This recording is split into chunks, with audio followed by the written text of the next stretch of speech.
Hello my dear friends, you're in the Military Summary channel, and today we will discuss the situation in the world on the 27th of February of 2026. Today we have lots of very interesting updates, so let's start. And first we're going to talk about the Middle East, because it seems that the military operation against Iran is imminent. During the previous 24 hours we received lots of updates from this area that were telling us just about one thing, that something big is going to happen most likely within the next 72 hours. For example, China's embassy in Israel has urged its citizens in the country to be highly vigilant, strengthen security precautions, and improve their emergency preparedness. Furthermore, the US embassy also made a statement. US ambassador urged staff in an internal email to deport today while commercial flights are still available. Furthermore, according to information we have, the US Air Force aircraft carrier and its strike group have arrived off the coast of Israel, which means that everything is ready to begin the military operation. Another important thing is that the United States of America have evacuated the Navy's 5th Fleet headquarters in Bahrain. According to information we have, the headquarters in Bahrain has been reduced to mission-critical staffing, fewer than 100 personnel. As you can see, this base is located very close to Iran, so the United States of America did that to avoid unnecessary casualties and to avoid strikes from the territory of Iran. Furthermore, according to information we have a satellite picture of approximate position of US Abraham Lincoln aircraft carrier to the south of Iran, and according to information we have, this aircraft carrier is located approximately 780 kilometers from Iran. So as you can see, everything is ready, and once again, most likely within the next 72 hours, something big is going to happen. And everything what we can see right now is happening because Iran, according to information we have, rejected everything from the US side. Iran has rejected all American demands in the Geneva nuclear talks, Wall Street Journal. The US delegation led by Steve Witkoff and Jared Kushner presented Iran with the following demands: destroy 3 primary nuclear facilities, Fordo, Natanz, and Isfahan, transfer all remaining enriched uranium to the United States, hold all uranium enrichment permanently, accept a permanent agreement with no expiration date. And everything was rejected, as we can see, so most likely something big is going to happen. Furthermore, during the previous 24 hours we start receiving lots of updates from the border between Pakistan and Afghanistan. During the previous 24 hours lots of videos were published of how the Pakistanis were attacking the capital of Afghanistan, Kabul, with bombs. We received lots of videos of clashes along the border. We received lots of videos of how the Pakistanis and the Afghanis were fighting with each other, and we see that this conflict is not going to stop within the next days. Most likely the conflict will continue. And as you can see, the state of Afghanistan is located to the east of the state of Iran, and it seems that these things that are currently happening along the border between Pakistan and Afghanistan are tightly connected with the situation in Iran. Lots of things might happen in this area, so let's wait and see. Now let's discuss the situation in Ukraine. According to information we have, during the previous 24 hours, the Ukrainians once again launched significant number of drones and missiles deep inside of the territory of the Russian Federation. The Ukrainians and pro-Ukrainian sources yesterday and today published lots of maps where we could see the approximate routes of their drones, and the Russians were repelling these attacks. Several waves of drones were flying in the direction of the capital of the Russian Federation, and those waves were repelled by Russians, and the sources reported that Russians destroyed around 250 drones that were flying in the direction of the city of Moscow and in the northern direction. This morning the Ukrainians launched another wave of attack, and this time the Ukrainians were attacking in the direction of the southern regions of Russia and in the direction of the central part of Russia. The Russians stated that during the nights they managed to destroy up to 95 drones, and later in the morning the Russians reported that they managed to destroy a few more drones flying in the central part of Russia and in the southern regions. And this map was published by pro-Ukrainian sources this morning. And here we can see green arrows, which means that Ukrainians launched up to 10 Flamingo missiles deep inside of the territory of Russia. And pro-Russian sources and pro-Ukrainian sources reported that these Flamingo drones were launched from the Dnipropetrovsk region, and they were moving in the direction of the central part of Russia. And the sources, pro-Ukrainian sources, somewhere at noontime published this picture where we can see the approximate routes of these Flamingo missiles.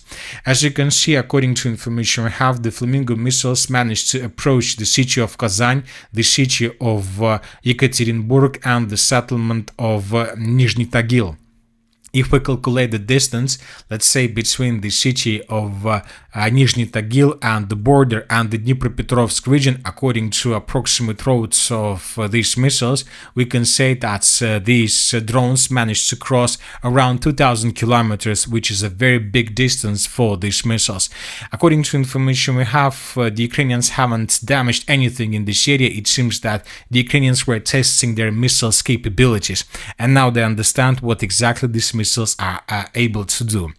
At the same time, we start receiving reports from the city of Kursk. The sources reported that the Ukrainians attacked the territory of the city, and a lot of, as you can see, and they managed to deal some damage to some parking position.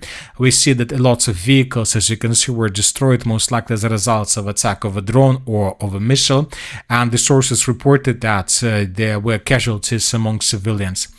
The Russians, from their side, carried out another massive drone attack through the entire territory of Ukraine, and the Ukrainians stated that during the night they managed to bring down 187 drones. The Russians launched 187 drones, and the Ukrainians managed to bring down 165. The Russians were attacking through the entire territory, lots of explosions, lots of updates we received from the city of Odessa. We received updates from the settlement of Ismail. The Russians attacked the city of Dnipro. Lots of videos were published from this area, and it seems that the Russians destroyed an ammo depot. The Russians attacked the city of Kharkiv. Lots of updates came from this area as well. And the Russians attacked the city of Sumy. And of course, the Russians attacked the city of Chernigov also. An explosion was recorded in this area. So based on these updates, we see that neither the Russians nor the Ukrainians are ready for the negotiation process, and nobody is going to step back. Russia is detecting that preparations for sabotage on the Turkish and blue streams.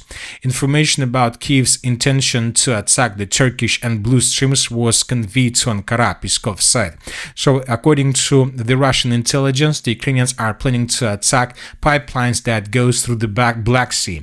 And today we start receiving reports that a Royal Air Force Rivet Joint Electronic Reconnaissance aircraft is currently conducting surveillance along the Black Sea coast of Crimea and the Krasnodar Krai.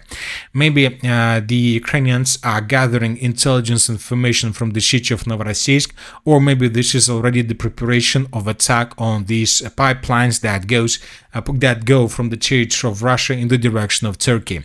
So everything is possible, and something big might happen on the territory of Black Sea as well. Another important statement was made by the President of Ukraine, Zelensky. During the previous 24 hours, he said that right now, I think we have a chance. It depends on these next few months whether we'll be able to end the war by the fall. Before the elections, important influential elections in the US, if we can achieve peace, we have that window now. So Zelensky is trying to tell us that he is waiting for the midterm elections in the United States of America, and he hopes that the Democrats will win the elections and they will return to the Congress. We're talking about 51% of the seats. If it happens, of course, Zelensky understands that he will start receiving lots of money even this year, and most likely during the 2027, which means that the conflict could be prolonged for another year very easily. Now let's discuss the situation on the ground. During the previous 24 hours, we received lots of important updates. And first, let's talk about the Zaporizhzhia direction, where the Russians continue their Orekhov offensive operation. As you can see, during the previous night, we received lots of videos around the city of Orekhov, which means that the Russians are paying attention to this area. The Russians are attacking artillery forces, artillery positions, FPV drone operators positions with drones, with Lancet drones, and so on. So lots of updates were published during the previous 24 hours of how Russians are preparing this foothold before a major offensive operation. And we have changes on the ground. During the previous 12 hours, the map has been adjusted. This is the situation by the end of the 26th of February, and this is the situation by the end of the 27th of February of 2026. As you can see, the Russians managed to establish complete control over this territory, and we came to this conclusion based on the video that was published by pro-Ukrainian sources. We have a lot of episodes of how Ukrainians were attacking positions of the armed force of the Russian Federation along these, let's say, railways along this line. Based on this video, once again, the map has been adjusted. This is the end of the 26th, and this is the big end of the 27th. Furthermore, according to information we have, the Ukrainians indeed managed to improve their positions in the northern parts, in the northern flank of the Zaporizhzhia direction. The map has been adjusted, as you can see, significantly, and the map has been adjusted based on the videos that were published by pro-Russian sources. In this video, we can see how Russians were attacking positions of the armored force Ukraine with FPV drones along this tree line. Also, we have a video where we can see how Russians were attacking vehicles and infantry of the armored forces of Ukraine between the settlements of Berezova and Ternova. So based on these videos, we have adjusted the map, and we see that the Ukrainians are trying to improve their positions. The Russians are saying that they confirm that there are very heavy clashes, but the Russians are saying that there are Ukrainians, but they're not controlling the settlements. So that is why the Russians are counterattacking with the purpose to restore control over these territories and to force the Ukrainians to fall back. Now let's move further and let's discuss the situation in the area of the city of the settlement of Muravka. Pro-Russian sources and the Minister of Defense of the Russian Federation during the previous 24 hours reported that the Russians, as a result of clashes, established complete control over the settlement by the name of Bilakovka. Based on the report published by the Minister of Defense, we have adjusted the map. So this is the end of the 25th of February, and this is the end of the 27th of February. The Russians, as you can see, managed to take under complete control this territory, and this is a very important settlement, despite the fact that the village is very small, because the village is located on the Ukrainian side of the river of Salona. So from these positions, most likely the Russians will try to continue offensive operation further in the western direction with the purpose to attack the settlement of Novopavlovka from behind.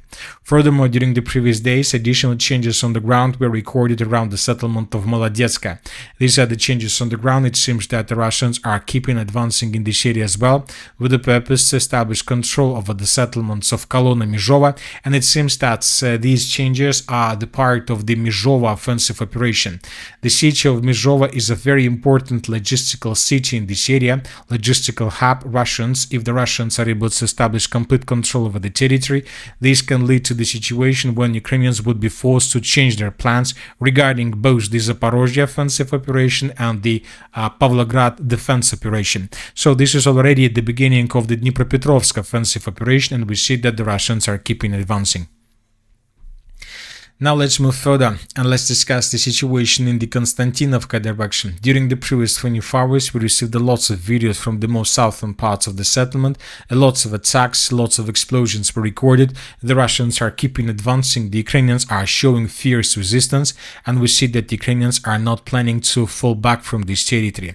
So there are very heavy clashes, and we have small changes that were provided by neutral mappers. So these are the changes on the ground between the dates. The Russians continue improving their positions in the southern part of the city, but once again the Ukrainians are showing fierce resistance. As for the Slaviansk direction, we received lots of updates from this area. We received lots of updates from pro-Russian sources. There are very heavy clashes, but the previous 24 hours haven't brought us almost anything, just small correction of the map to the southeast of the settlement of Alexandrovka. These are the changes on the ground between the dates. Now let's move further and let's discuss the situation in the settlement of Drobyshevo.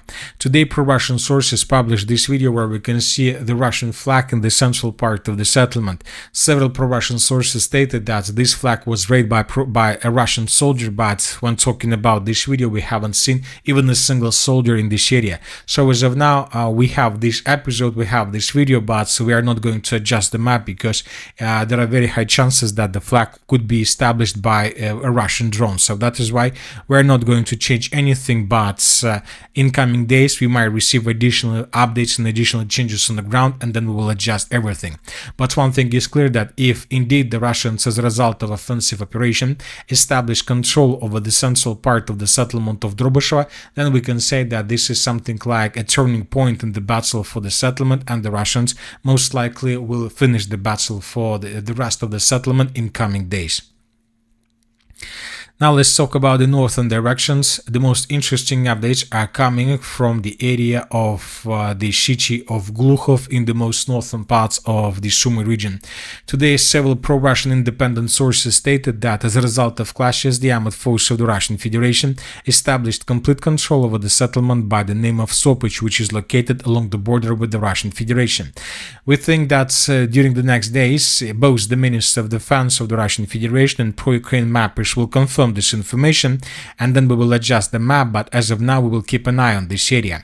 I would like to remind you that during the January and February of 2026, the Russians improved their position significantly to the south of the settlement of Sopich. The Russians captured at least 4 villages along the border, the village of Kharkiv, Kokomarovka, Belaya Bereza and Sidorovka, and now we see that the Russians opened the second front line in this area. And now, if this information, of course, if correct, according to these updates, we can say that most likely the Russians are tasked to establish complete control over this small pocket, which will allow the Russians to continue advancing further deep inside of the Sumy region of its northern part, with the purpose to force Ukrainians to fall back from the northeastern pocket of the Chernigov and Sumy regions. Because I would like to remind you that the Ukrainians are using this territory as a launching site to attack deep inside of the territory of Russia with missiles and drones.